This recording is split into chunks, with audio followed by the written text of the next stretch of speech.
चंद बातें करना और मुतमई होना नहीं अच्छा। सियासत आखिरी दम तक सभी को आजमाती है, बहुत गलती की गुंजाइश नहीं होती सियासत में, जरा किरदार हल्का हो कहानी डूब जाती है। सभापति महोदय, दिल्ली भारत की राजधानी है। यहां पर लोग अपने जीवन की और राष्ट्र के सेवा की अनेक आकांक्षाओं को लेकर आते हैं।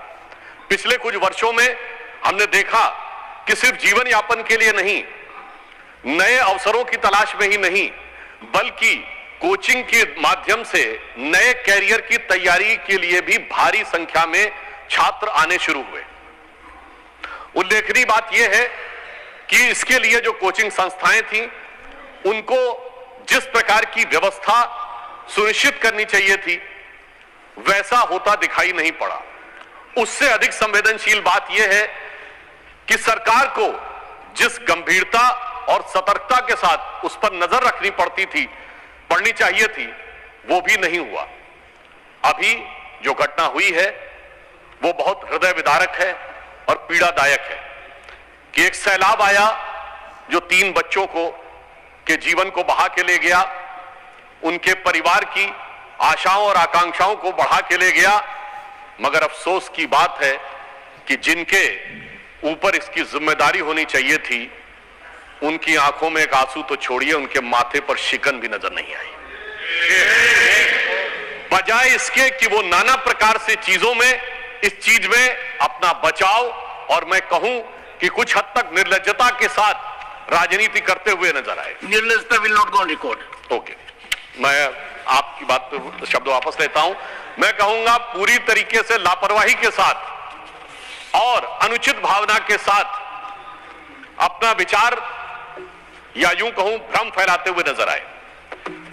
अब यहां पर यह बात मैं इसलिए कह रहा हूं कि अगर यह घटना अचानक हो गई होती तो हम ये मान सकते थे कि सरकार अनायास इन चीजों को समझ नहीं पाई।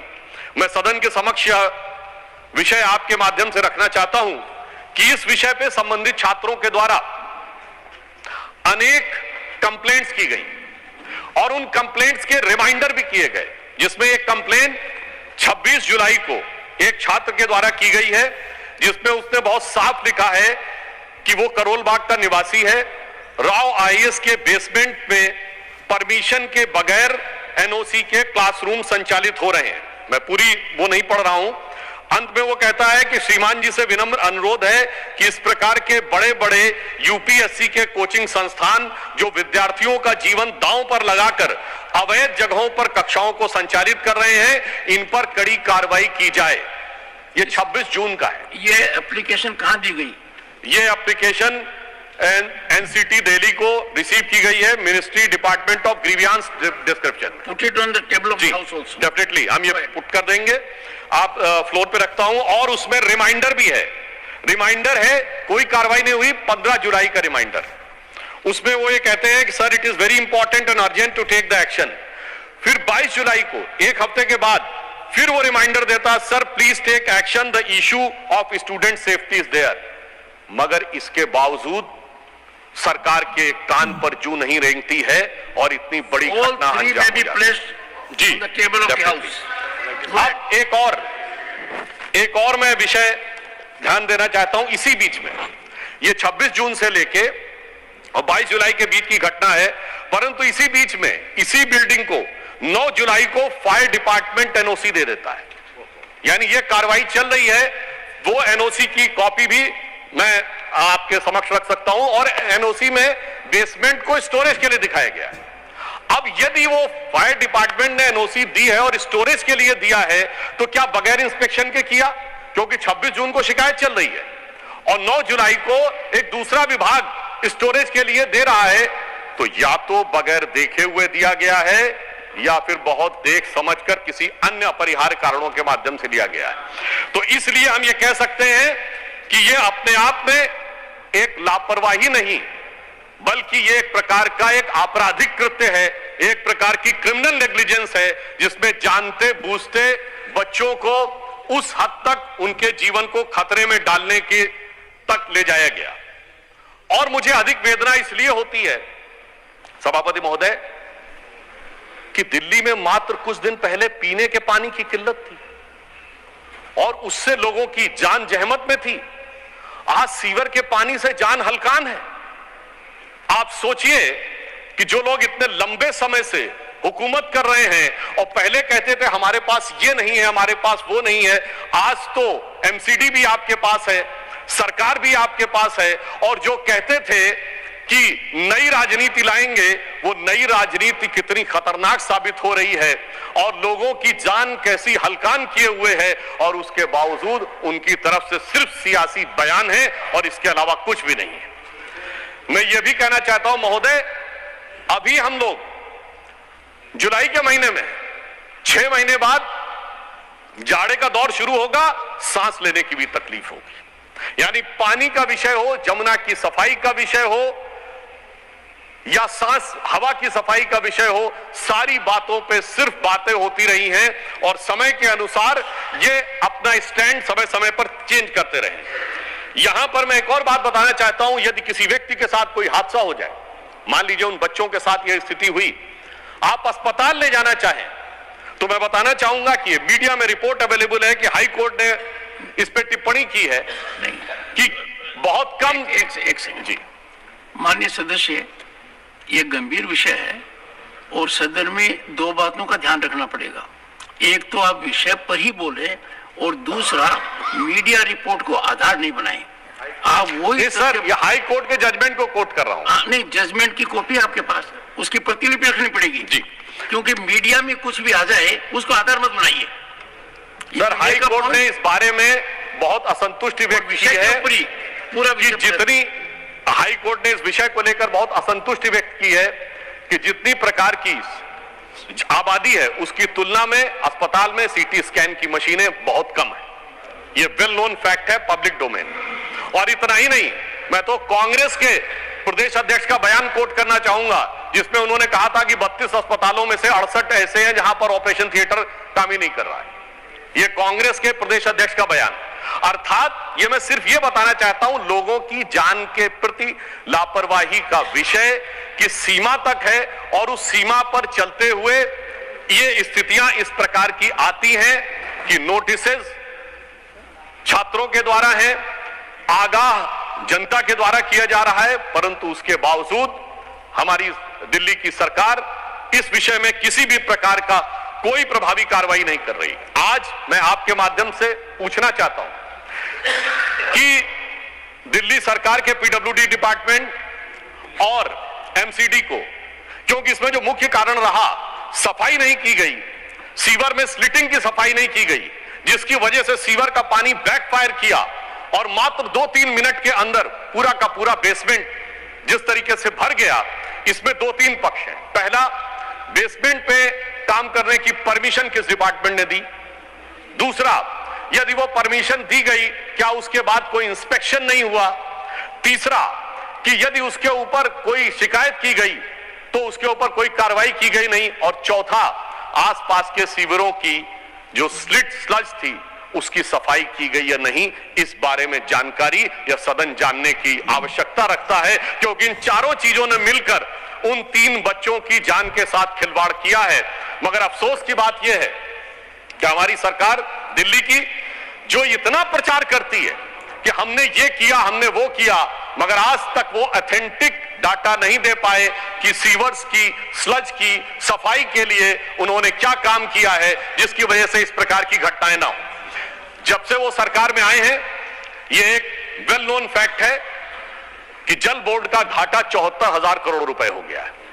यानी एक तरफ आपके संस्थान निरंतर घाटे में जाते चले जा रहे हैं, दूसरी तरफ उसमें भ्रष्टाचार के आरोप लगते चले जा रहे हैं, तीसरी तरफ शिकायतें आती चली जा रही हैं, और इसके बावजूद भी उनके ऊपर किसी प्रकार का कोई प्रभाव नजर नहीं आ रहा है। इसलिए यह आवश्यकता है कि सदन इस विषय के ऊपर बहुत गंभीरता से विचार करे।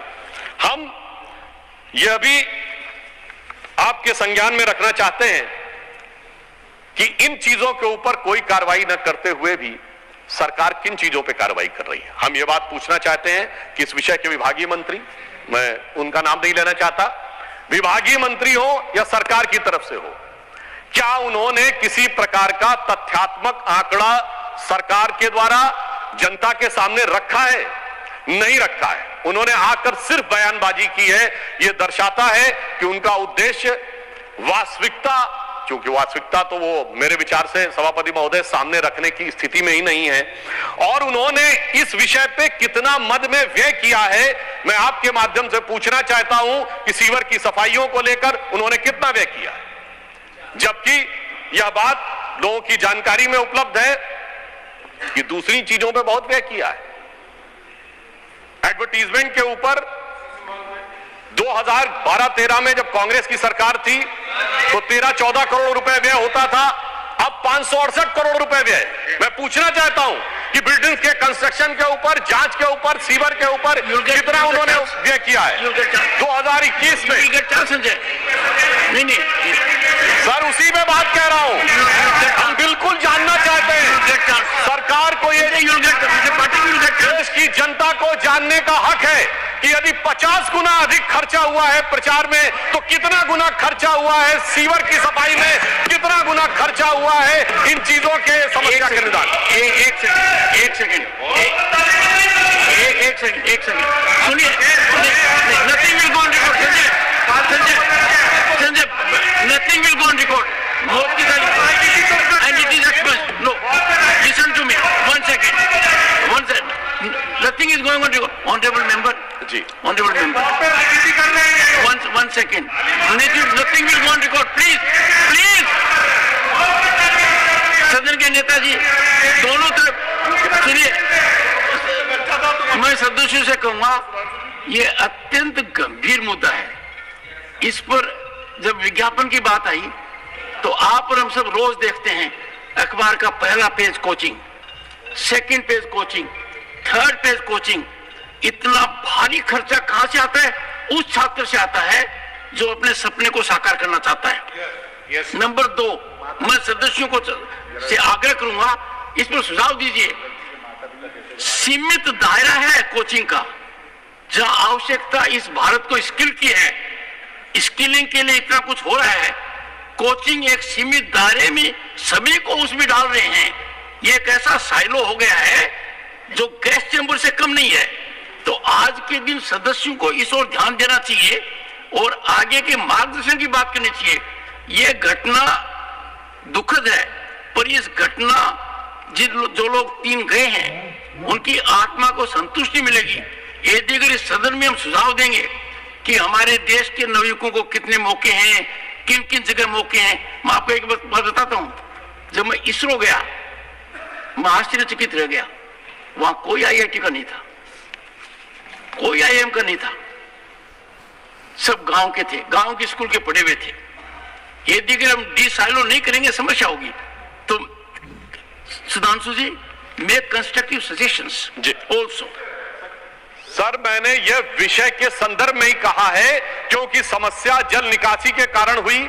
जल निकासी के लिए जो पीडब्ल्यूडी, एमसीडी और जल बोर्ड जिम्मेदार है, यदि वो हजारों करोड़ के घाटे में जा रहा है तो सरकार निरंतर उस चीज पे ध्यान न देकर, जहां जल निकासी की बड़ी समस्या है, यदि प्रचार पे ध्यान दे रही है तो यह विषय सदन के माध्यम से जनता के ध्यान में हम अवश्य लाना चाहेंगे। इसलिए मैंने सिर्फ यह फैक्ट रखा कि एक दिशा में 50 गुना अधिक खर्च किया गया और दूसरी तरफ वो कर्जे में दबता चला गया, उधर कोई ध्यान नहीं दिया गया जल बोर्ड के लिए। इसलिए मैंने यह तथ्य आपके संज्ञान में रखा। यहां पे मैं यह भी कहना चाहूंगा, मैं विषयांतर में नहीं जाना चाहता था, परंतु हमारे माननीय सदस्य ने कहा तो मैं यह भी कहना चाहूंगा, इसी दौर में सैकड़ों करोड़ का शीशमहल बन के तैयार हो गया मगर सीवर की सफाई नहीं हो पाई। और यदि मेरी बात पे आपत्ति है हमारे सम्मानित सदस्य को, तो वो आंकड़ा सामने रख दे कि कितना खर्चा उन्होंने उस कंस्ट्रक्शन पे किया था और कितना इन्होंने खर्चा इस कंस्ट्रक्शन पे किया है। तो मेरे विचार से जनता के सामने दूध का दूध, पानी का पानी हो जाएगा। ये बात इसलिए आवश्यक है कि ये मामला सिर्फ एक कानूनी नहीं है, ये मामला सिर्फ तकनीकी नहीं है कि कोई टेक्निकल फेलोर हो गई है। ये मामला एक जहनी सोच का है जिसमें कि लोगों की जान की कीमत के बारे में बहुत हल्के तरीके से सोचा जाता है और किसी दूसरे प्रकार की राजनीति के बारे में बहुत भारी तरीके से सोचा जाता है। मैं वैसे तो एक और आपके सामने फैक्ट रखना चाहूंगा, हो सकता है कि मेरे विरोधियों को इस बात के ऊपर बहुत आपत्ति हो, इन्होंने कई और मदों में कई गुने खर्चा बढ़ाया है। 2012-13 में वक्फ बोर्ड को 1.25 करोड़ रुपए देते थे, अब 71 करोड़ रुपए दे रहे हैं, वहां 70 गुना बढ़ा दिया है। मगर मैं पूछना चाहता हूं कि इन चीजों की सफाई के लिए, कंस्ट्रक्शन के लिए कितना गुना पैसा बढ़ाया है, इस बारे में जानकारी दें। यह दर्शाता है कि जांच हो, धन का आवंटन हो, उसके ऊपर निगरानी रखनी हो या उसके ऊपर बयान देना हो, किसी भी प्रकार की कोई संवेदना नजर नहीं आती। और फिर मैं यह भी कहना चाहूंगा कि इतनी बड़ी घटना हो गई, मगर दिल्ली के माननीय मुख्यमंत्री जो विशेष परिस्थितियों में, विशेष स्थिति में हैं, उनकी तरफ से कोई इस प्रकार का सब्सटेंटिव बयान आया ही नहीं। अरे कम से कम संवेदना व्यक्त करते, एक जांच इंक्वायरी सेटअप करते, वो ये कहते, ये बयान देते जो कह रहे थे कि मैं तो वहां से बैठकर दिल्ली के लोगों के लिए सदैव मेरा दिल धड़क रहा है, मैं तो दिल्ली के लोगों के बारे में ही सोचता रहता हूं। इतनी बड़ी घटना हो गई और उनकी सोच की कोई एक झलक हमें दिखाई नहीं पड़ी।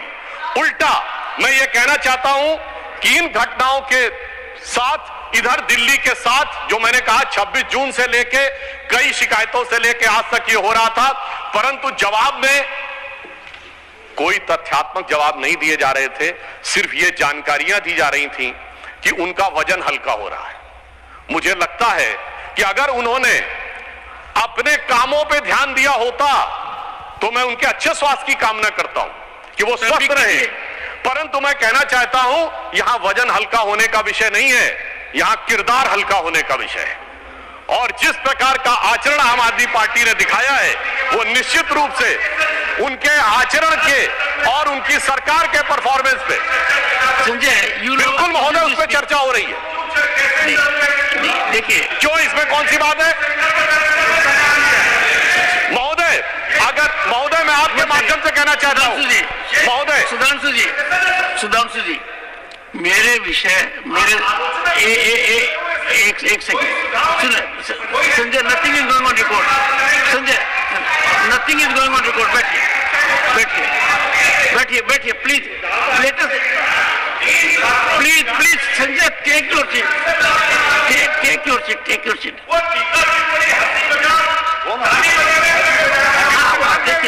Nothing is going on record, nothing is going, नहीं नथिंग। हाँ महोदय, मैं आपके माध्यम से और भी बात स्पष्ट करना चाहता हूं, यदि हमारे सम्मानित सदस्य को आपत्ति है। सरकार के मंत्री आते हैं, सरकार के विषय में बोलते हैं। मैं पूछना चाहता हूं पिछले इतने महीनों में आके सरकार के मंत्रियों ने कितनी बार सरकार के विषय में बोला है, सरकार की कार्रवाई में बोला है, और यही विषय बोला है ना जिनको लेकर इनको आपत्ति है। मैं आपके माध्यम से यह बात पूरे देश के सामने रखना चाहता हूं कि उनके मंत्री, सरकारी मंत्री आके, जिनका काम सरकार के कार्यों के बारे में टिप्पणी देना है, वो आकर वजन हल्का होने की बात करते थे। यदि यह बात मैंने आज याद दिला दी कि उन्होंने अपने कामों पे ध्यान दिया होता तो यह स्थिति नहीं होती। तो उनको इस बात पे आपत्ति हो रही है। तो यहां पर मैं एक और बात भी कहना चाहता हूं, दुखी मन से, मगर यह भी बताते हुए कि सिर्फ बातें करने से काम नहीं होता है, कम से कम कार्य करने चाहिए, गंभीरता से करने चाहिए। उसके बाद मैं 2-3 अपने मन के सुझाव भी व्यक्त करूंगा। वो उनके लिए कहना चाहूंगा कि तो जो आपने किया है वो दिल्ली की जनता की अपेक्षाओं को और जो जिस आधार पर आपको लाया गया था उसको दूर करने काम किया। अब मैं इन्होंने कहा सुझाव, तो मैं बहुत साफ कहना चाहता हूं, जितने गुने पैसे आपने, जितना ध्यान आपने प्रचार प्रसार पर, वक्फ बोर्ड के विस्तार पर दिया है, आप उसकी बजाय ध्यान हटाइए और दिल्ली के सीवरों को साफ करने के लिए धन आवंटित करिए। दूसरा सुझाव यह है कि कोचिंगों के ऊपर आप सारे कोचिंग संस्थानों के बारे में एक सूची लीजिए और उस सूची को लेकर यह सुनिश्चित करिए कि उन्होंने जो जो चीजें की हैं वो अपने मानकों का पालन कर रहे हैं या नहीं। और मैं आपके माध्यम से यह भी अनुरोध करना चाहूंगा कि कृपया हमारे माननीय सदस्य सदन के पटल के ऊपर क्या इस विषय पर कोई ऑथेंटिक डॉक्यूमेंट रख सकते हैं कि अब तक, यानी इस घटना होने से पहले तक, क्या उनकी सरकार ने किसी भी प्रकार का कोई भी कार्रवाई बगैर जांच के अथवा जांच के करके दिखाई है क्या? यदि नहीं की है तो मैं उनसे अनुरोध करूंगा कि अब इस घटना के संज्ञान लेकर कृपया सख्ती के साथ पहले यह तय करें कि कितने कोचिंग संस्थान हैं, वो वास्तविकता में जितने उनको परमिसिबल लिमिट है उसमें वो छात्रों की संख्या रखे हुए कि नहीं, और यदि उन्होंने उनको कहीं रेजिडेंस दे रखा है तो वो रेजिडेंस मानकों के अनुरूप है या नहीं, क्योंकि आज तो महोदय ये तो पानी की घटना हुई, कल के दिन फायर हैजार्ड भी हो सकता था।